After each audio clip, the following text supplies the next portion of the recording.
sea is always close in his work, that Atlantic Sea.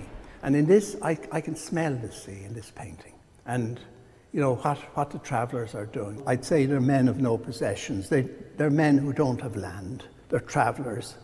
But this landscape is theirs. And the expanse of sky, the paintwork in the sky is only beautiful. It looks so easy. There was magic in the studio the day he made this painting. One of my favourites in the room is a small painting that's part of the Nyland collection. Nora Nyland put a great collection together, and this painting that we look at is a small painting of 3 characters on a shore. Yeats gave it to Sligo after his wife's death. So we'll take a look at it. Yeah. Jack Yeats, you've Cotty, his wife. See, she's holding on to her hat. Yeats is looking back, he's looking towards the land. And the uncle was dead for, maybe 20 years. So there's a ghostly figure walking with him.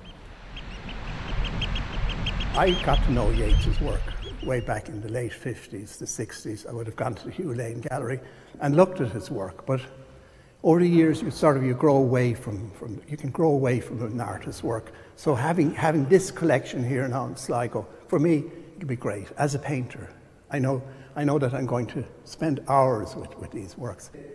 Great detective work brought the exhibition to fruition.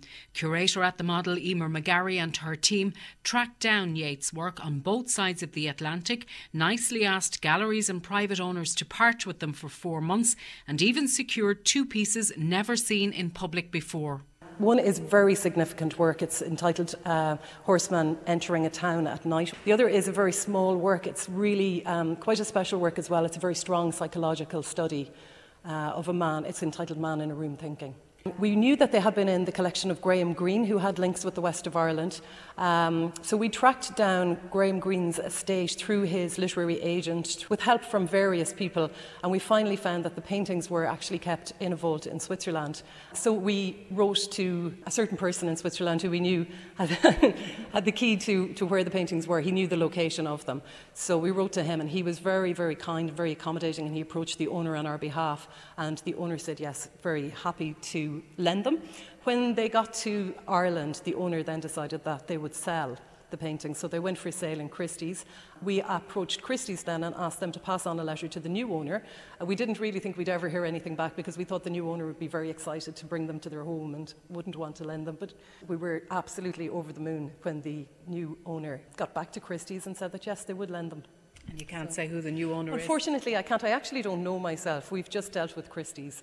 I look on this as a circus coming to town, a great circus coming to town. And Yeats, the ringmaster, with his palette knife and his paint, and he's giving us a lot of different stories. Well, what's the one story that the whole exhibition together tells you or tells the viewer? Well, Yeats was a master, wonderful master. You could say that he was a poet with pigment.